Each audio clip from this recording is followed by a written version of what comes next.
Welcome into the Talkin Tide podcast on the Pigskin Podcast Network. I am Chase Goodbread, the sports columnist with the Tuscaloosa News. I'm joined, as I always am, by longtime BamaOnline.com senior analyst Travis Reier. Of course, the Talkin Tide podcast available to you at Apple Podcasts or wherever you prefer to get your podcasts. You can also catch us live on YouTube or Facebook, and of course, the Twitter feed is Talkin_Tide. That is the handle, and you can get links to all of our podcasts right there. We've got a big Iron Bowl recap for you here tonight on this edition. Also going to talk some Alabama basketball. Of course, the Crimson Tide with a huge Sunday win right on the heels of an Iron Bowl victory over Auburn. Alabama basketball takes down number one ranked North Carolina in 4 overtimes.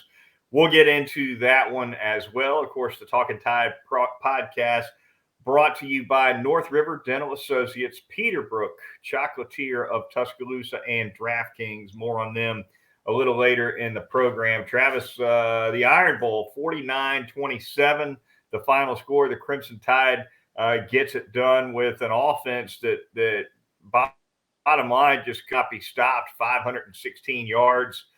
Bryce Young with a big-time performance in what is virtually certain to be his last home game for Alabama, 343 yards passing for him. And Alabama gets it done, again, 49-27, the final score in a game that Alabama actually fell behind 7-0 early, but took control of the game fairly quickly thereafter. Yeah, an odd game in which you win by 22, but you gave up 318 rushing yards. You don't see that very often, do you? Yeah. Even in today's football. But that was the case. Couple of big takeaways there in the first half for Alabama.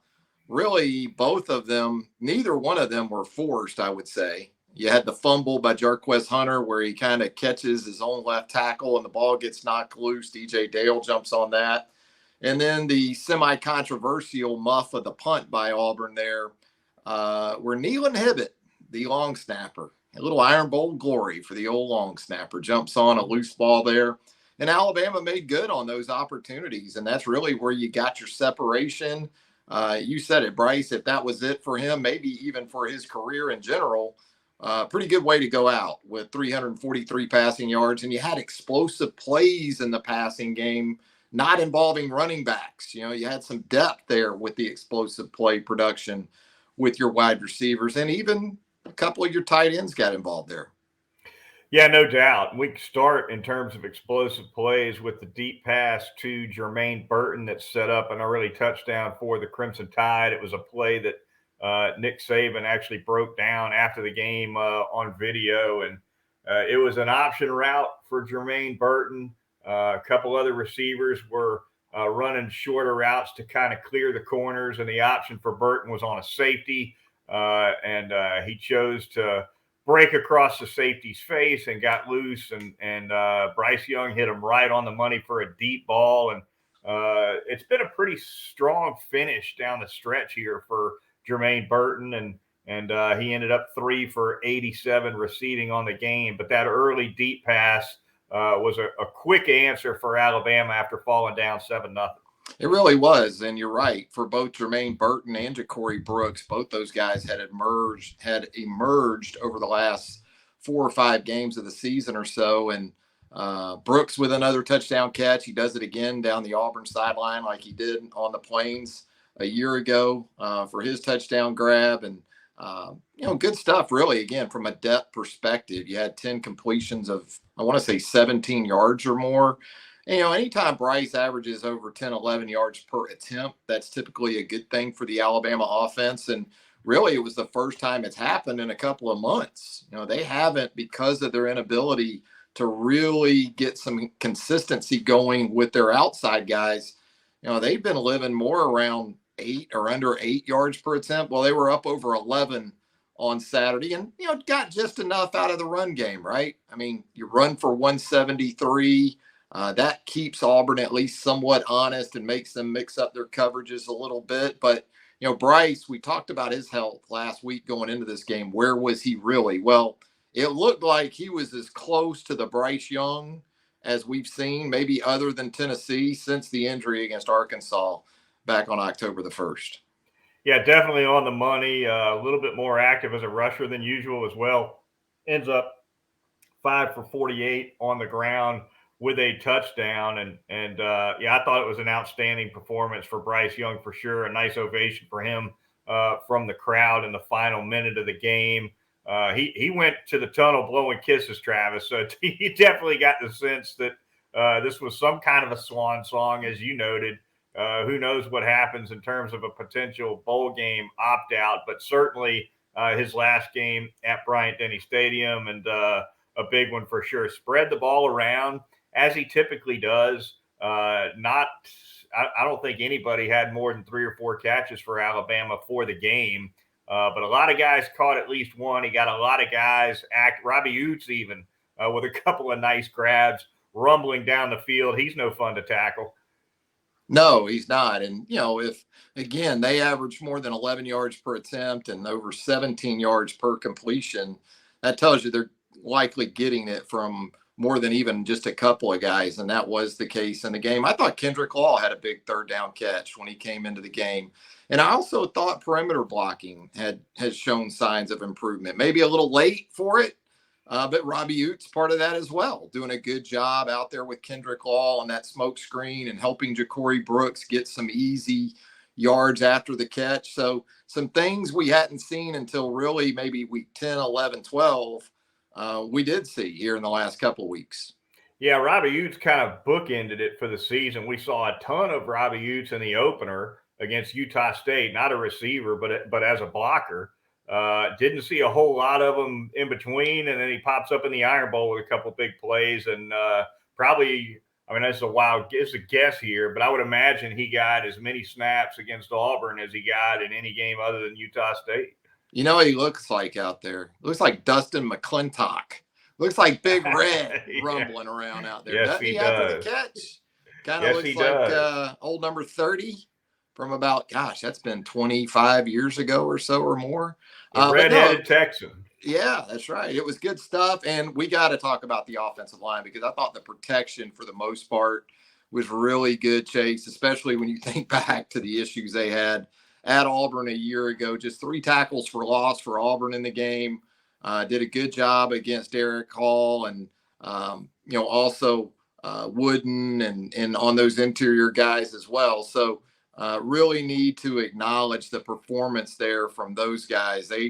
They were money for the most part. Had a penalty here or there. I think he had a hold maybe on Tyler Booker and J.C. Latham later in the game. But for the most part, they were more than solid. Yeah, I thought the pass protection for Alabama all year long was fairly solid. I think most of the issues they had were in the run blocking department. Certainly there was a early to mid-season stretch where they were really effective with the ground game. Jahmyr Gibbs ripped off a couple of huge games in a row. Arkansas certainly one of those.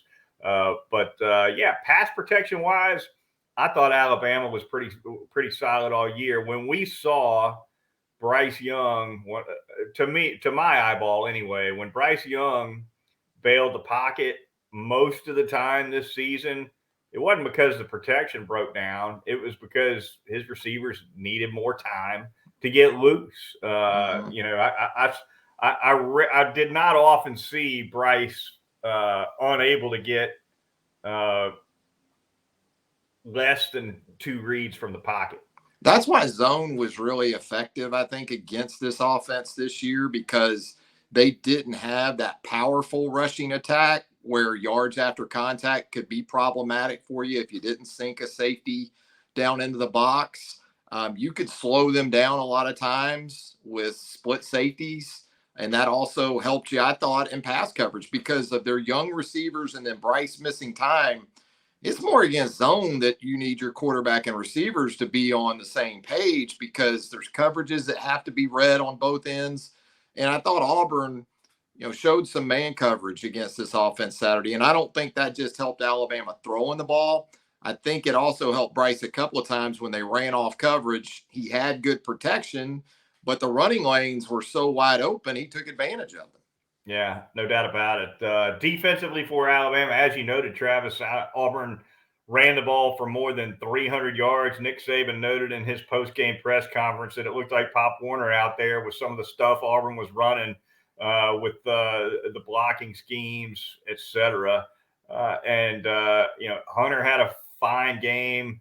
Bigsby, surprisingly enough, between Hunter and Ashford and Bigsby. Bigsby had the fewest yards of the three.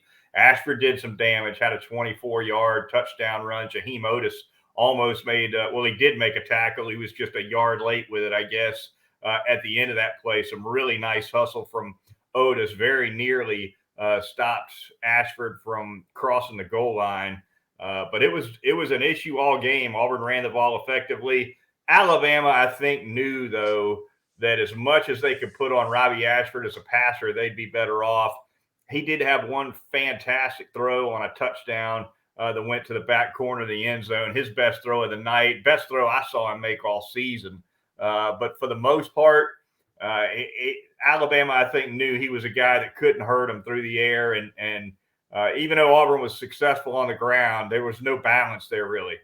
No, and that's a good thing because there was plenty on the ground. And, I thought it was porous, the performance against the run, especially when you consider that you've got 3 games of tape now where you've seen this Auburn run game do exactly what it did Saturday under Cadillac Williams. I mean, Robbie Ashford in the 3 previous games, his high for completion in any of those games was 8. So you knew they weren't going to throw the football. Sure. But, you still played some nickel. Why don't you just get in base at some point and say, you know what? If you want to beat us throwing the football, Robbie Ashford, we'd love to see you do it. And you're right. It was a hell of a throw on the touchdown pass. Got Brian Branch a little bit on a wheel concept. Great throw. You can live with that. But to get gashed for 4 quarters, I thought it was kind of ironic that Nick, and he didn't mean it in a dismissive way. I think he kind of recognizes real when it comes to they don't make them like they used to with the Pop Warner comment. But I thought Alabama against the run in a couple of different ways was Pop Warner-ish on Saturday, especially, again, when you knew what was coming. You can't say, well, boy, Auburn really put in a whole different thing for us in the Iron Bowl. There wasn't any of that. And this isn't to totally throw Pete Golding and the defensive staff under the bus, but because you also have to look at the personnel. That's still an experienced team. And it wasn't always because the numbers were bad or they were out leveraged or outflanked, which they were throughout the game. I mean, Jarquez Hunter just crushed them on the perimeter. And if it weren't for, again, a couple of unforced errors by Auburn in the first half, who the hell knows what this game is like in the second half, Chase? And so, the players have to take some ownership because there was technique issues, tackling issues. Man, look, it was just bad. Let's be honest about it. It was bad football. Yeah, Hunter was a big problem on the perimeter, especially for Alabama. And if you'd have told me before the game that Auburn would run for 300 plus and not cover the 21 and a half, I'd have been blown away. Travis finally got bit in the butt. Well, I did too, but you know what? It took 2 unforced turnovers by Auburn and then a late touchdown from Jahmyr Gibbs for it to happen. I'll tell you what killed the spread. And barely, and a lot of people had Alabama laying 22. Yeah. So they got away with a push. Not everybody laid 21. For me, what really blew the cover, if we're going to talk covers really quick, what is Carnell Williams doing kicking that ridiculous field goal at the end of the game and then trying an onside kick that runs? Look, if Auburn goes for that 4th down to try to score a touchdown instead of kicking a completely meaningless field goal and they don't get the 1st down and Alabama takes over fairly deep in their own territory, Nick Saban runs 4 or 5 plays, game over. Yeah. But instead, Carnell had to have those 3 extra points. And then the next thing you know, the onside kick goes the other direction and Jahmyr Gibbs pops the cover pops the top on that cover, Travis, with that late touchdown. Yeah, I don't know what the cover was like, but more than once on Saturday, I thought of the 2011 Georgia Southern game, the Tin Horn game. Right. Right. Yeah. And it was similar because Alabama added a late touchdown in that game, because that was not a pretty win over a then FCS opponent, a damn good FCS opponent in Georgia Southern, and a damn good rushing offense in Georgia Southern. But as I recall, there was a late touchdown pass against Georgia Southern when Alabama was trying to climb back into the 2-team deal with the old BCS, as you might recall. So the diagonal. I believe it was actually Brad Smelly that may have caught a touchdown pass. One of the tight ends late is what I recall. Yeah. And it put a little lipstick on that pick.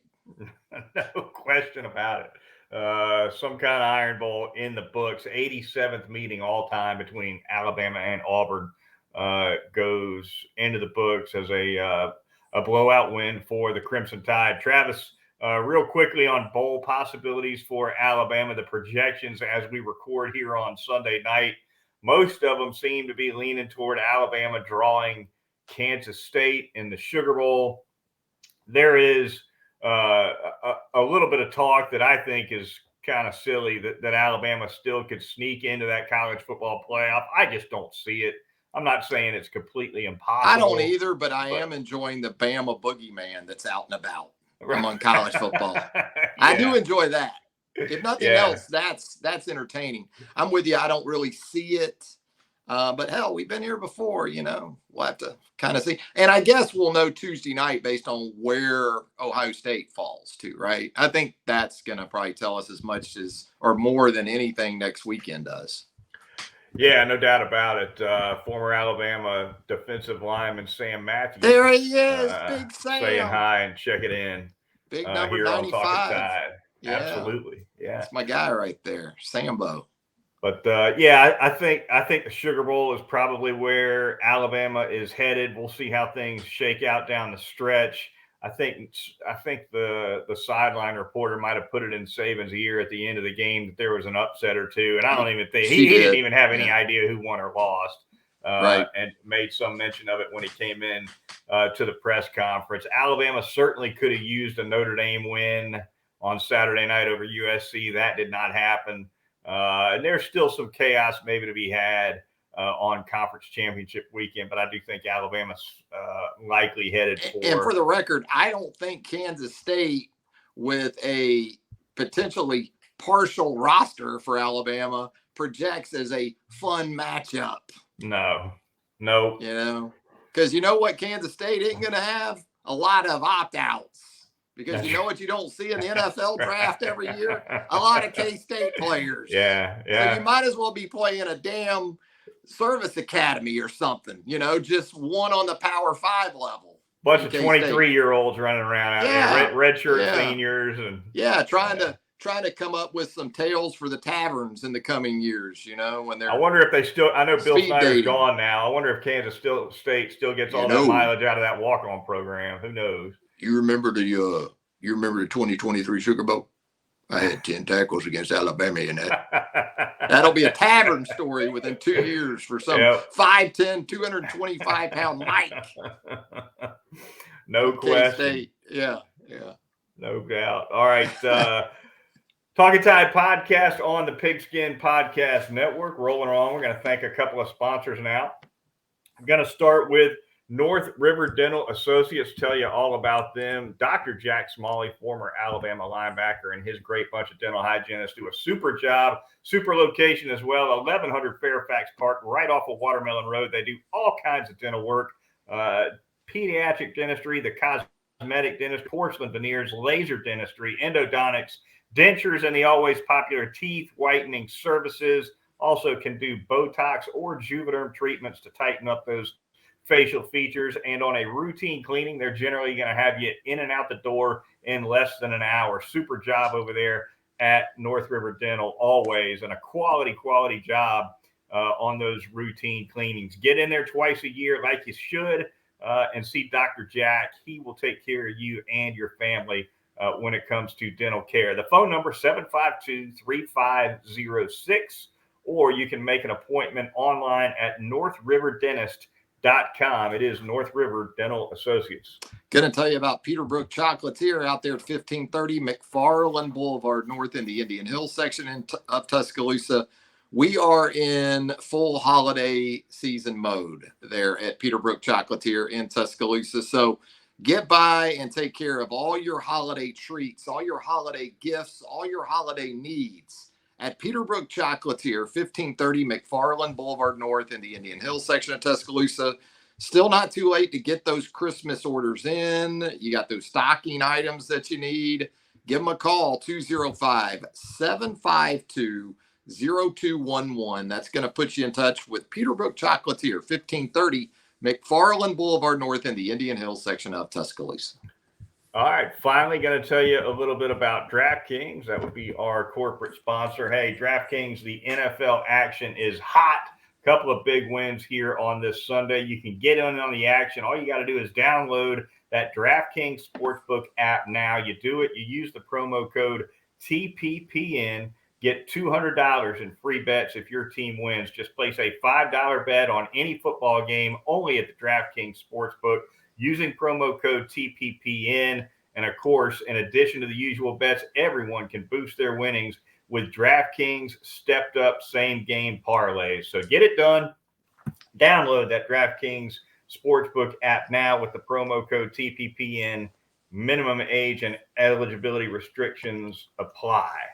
There you have that, Travis. And with that, and we normally jump into other SEC games at this juncture of the podcast, and we're going to do that. But first, a look at Alabama's big win, Travis, Sunday, a consolation game in the Phil Knight Invitational in Portland, Oregon. The Crimson Tide goes 4 overtimes with the number one team in the country, North Carolina. They get it done 103-101, the final score. A couple of highlights quickly. Mark Sears, transfer from the University of Ohio, team high 24 points, hit 7 of 11 from three-point range. He was huge for Alabama. Charles Bediako, the big man, also big, 14 points, 16 rebounds, and a really crucial block in that final overtime that was it was somewhat controversial, I guess, because it was initially ruled a goaltend, but it was not a goaltend, and fortunately the officials got it right.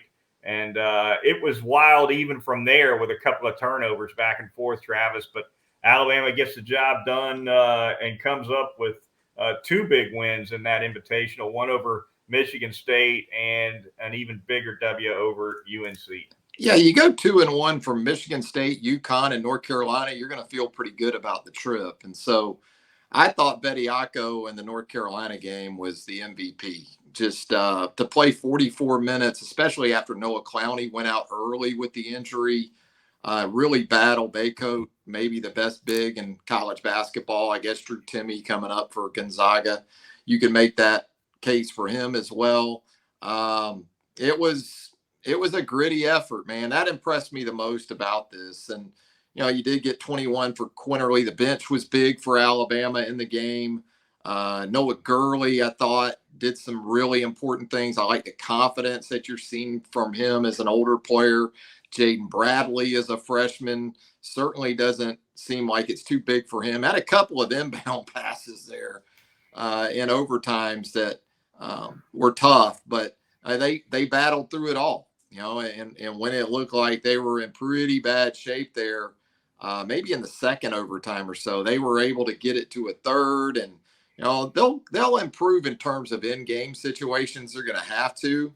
But what was interesting about this game to me too, Chase, was that because it was against an opponent like North Carolina and you were in multiple overtimes, you got a pretty good idea of who the guys are right now, right? As far as 7, 8, 9 guys on this team that Nate Oates will turn to right now. And that's understanding Clowney was out, but you know, Sears plays 55 minutes. You know, Quinterly just cleared, plays 44 minutes. Gurley plays 42 minutes. Brandon Miller wasn't his best night for sure, but he still plays 48 minutes. So you look at the minutes and the distribution of that in this game, and you get maybe a little more of a clear idea right now anyway, who those 7, 8, 9 guys might be. Yeah, remarkable that Alabama was able to get this win on what was definitely an off night for Brandon Miller. He was 4 out of 21 from the field. Credit certainly, Travis, to the defensive effort by North Carolina to kind of contain Miller. I guess it was Malik Black that drew Miller defensively a fair bit anyway, and I thought did a really nice job on him. Quinterly ended up 8 out of 26 from the field, took a lot of shots. For my money, Quinterly kind of dribbled the air out of it in overtime. Would have liked to see him distribute a little bit more throughout all of the overtimes. But overall, just a phenomenal effort by this Alabama basketball team. And, the block by Bediako was certainly huge. I thought, and the inbounds pass you mentioned from Bradley, the play was to go to Miller because Miller was right there in front of Bradley, and for whatever reason, Miller's defender wasn't playing between Bradley and Miller. He was playing behind Miller, so the inbounds pass was easy to Miller, and I guess Bradley just didn't see him, even though he was pretty close by. Tried to get it to Sears. It gets popped out of bounds for a turnover. And then, of course, North Carolina turned around and turned it right back over to pretty much seal the win for Alabama. But a super effort for sure. I also thought it was interesting. You mentioned, down the stretch, we got to look at the guys Nate Oates is going to count on the most.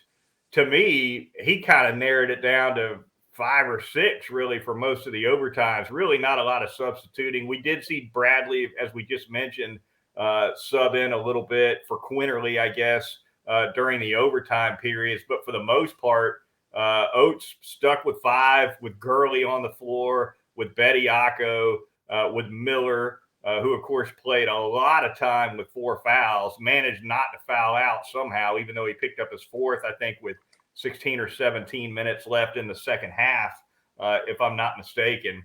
If there's anybody on the bench who I was surprised didn't see more action in a 60-minute game, Namari Burnett and Ryland Griffin, those 2 guys kind of got forgotten in the substitution pattern as this game came down the stretch. That surprised me a little bit because North Carolina doesn't have the bench that Alabama does, and I thought Oates might turn to more players to just kind of wear them down a little bit, but he rolled with 5 or 6 pretty much down the stretch. Yeah, I think defensively has something to do with that too. Some of the matchups that North Carolina can give you with Caleb Love and RJ Davis, those are some really, really good guards. And I know a couple times Namari was kind of in recovery mode against those kind of guys. So that may have had something to do with it. Namari ended up with 4 fouls too. But I think you're right. I think, we had talked about, and, there had been some talk about, well, with Quinterly coming back, and now you've got Sears and you've got Bradley and you've got Quinterly, how are they going to go about that? And, well, the answer is they're going to play a couple of them together a good bit. You're going to see Sears and Quinterly on the floor together, or Bradley and Quinterly, or some mix of the 2, maybe all 3 at times. Nate doesn't have a problem with that. So that's kind of the answer to that question. I do think, though, at some point, Chase, there has to be that guy that you can count on to run the team or that you trust the most with the basketball in big spots. It's not in late November. I get that. But when you get into February and March, it'll be interesting to see how that situation evolves. And they like to hand the basketball to Miller a lot, too, or have Miller just bring it up and go ISO. So that's what I'll be interested to see, too. All right, back to football as we close out the program here, Travis. A look around a couple of big games on rivalry weekend. Let's go back to Thanksgiving night. Mississippi State getting it done against Ole Miss, 24-22. In the wake of that, of course, Lane Kiffin sticking around at Ole Miss, going to make more money. But Mississippi State, for all the hype that Ole Miss got over the first 2 months of the season or so, led the West at one point, looked like they had a pretty darn good shot at winning the West at one point. Well, they end up with the exact same record and the exact same SEC record as those Bulldogs from Starkville, and a head-to-head loss to Mike Leach. Really a sour finish for Ole Miss on the year. Yeah, no doubt. And just a tumultuous few weeks to end the season with Lane Kiffin's situation and being linked to that Auburn job. And it really just boiled over early in the week when you had the report from the news station in Mississippi that after the game Thursday night, Lane would be stepping down to take the Auburn job. Lane takes to Twitter, confronts the report. Yeah. And then still talking about it in his post-game comments after the game Thursday night. So, just in some ways, I think a great week for Ole Miss, because at the end of the day, you kept your coach, but it may have come at the sacrifice of handing the golden egg back over to the rivals from Starkville. First Egg Bowl win for Mike Leach. He was 0-2 in the Egg Bowl going into the game. He gets the W by a narrow margin, but got it done. Texas A&M, Travis upends LSU, knocks the Tigers out of any CFP hope. This will be the first time that a 3-loss team has gone to the SEC championship game since Florida did it in 2016. And, of course, they took a shellacking from Alabama 54-16 in that one. I don't know that Georgia's got 54 points in them, but I do not expect much of a fight in the SEC title game. Yeah, and the problem for LSU is it's not like Georgia wasn't already motivated. I know you could look at it and say, well, Georgia doesn't have to win the game. They're in the college football playoff. Georgia wants to win a Southeastern Conference championship again. You know, I guess it's been, 2017 the last time for Georgia? Yeah. Was that the year Auburn went from the West? Georgia beats Auburn. Alabama makes the CFP ultimately, and you end up with Alabama beating Georgia back in Atlanta for the national championship. So I don't think LSU catches a break with Georgia playing in its backyard. Although Georgia hasn't been especially good, I guess, in SEC championship games in Atlanta, and certainly Alabama's had a lot to do with that. What about those Aggie fans rushing the field for a 5-win squad? I mean, we've reached a new low when it comes to field storming, have we not? It's all for the gram. That's why these people do it. They do it all for the social media. And look, I'm not going to pick on A&M and its fan base and the Yell crew and all that. Whatever you think of A&M, their people are committed to the bit. They stay with it through thick and thin. It may be weird to some people or whatever, but those folks, man, they stay in lockstep for the most part. It's an avid fan base for sure. Speaking of avid fan bases, they've got one over in Columbia, South Carolina as well. And the Gamecocks, Travis, take down Clemson 31-30, snaps a 40-game home win streak by Clemson. That was had been the longest active home win streak in the nation. Phenomenal finish for South Carolina and Spencer Rattler. He ends up throwing for over 300 yards on those Tigers. Another big special teams play by South Carolina as well, jumping on a muffed punt toward the end of the game that kind of sealed it. And what about those Gamecocks back to back over Tennessee and Clemson? Yeah, we talk about coaching contracts and extensions. I gotta think one's coming for Shane Beamer. You think? 8-4, beat Clemson on the road, the win over Tennessee. Just as we expected a couple of weeks ago, after this team was beaten 38-6 in Gainesville. We all saw this coming, Chase. Yeah. My way.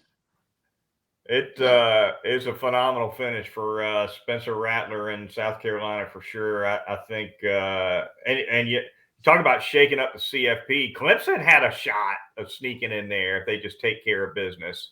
So South Carolina, not like Tennessee had. Tennessee was in great shape before that South Carolina loss. Clemson needed some help still, but they were in it anyway in the discussion, and it's unreal the way South Carolina was able to knock off two CFP contenders back to back to close out the regular season. Congratulations. And Spencer Rattler, you don't even need to play in the bowl game, dude. Just go. Knock out, bro. Because nothing else can happen for Spencer Rattler that'll be close to as good as what we've seen the last 2 weeks. Yeah. And that was with 2 interceptions Saturday against Clemson that were just like, what the heck was that? But he was able to overcome them. And I think because he did, as we talked about last week, all it takes is one, Chase. That's Spencer Rattler should not play another down of college football. You think he ought to be done right there? Done. Yeah, Luke Doty, here you go. Play the bowl game. Enjoy it. All right, that is going to do it for this edition of the Talkin Tide podcast. I want to thank our listeners and viewers. Travis and I will be back again a little bit later this month as we kind of turn our attention to basketball a little bit more, although we'll, of course, be talking about Alabama's bowl destination when that becomes official as well. So be on the lookout for that. For Travis Reier of BamaOnline.com, I'm Chase Goodbread, the sports columnist with the Tuscaloosa News. We'll talk to you next time right here, Talkin Tide.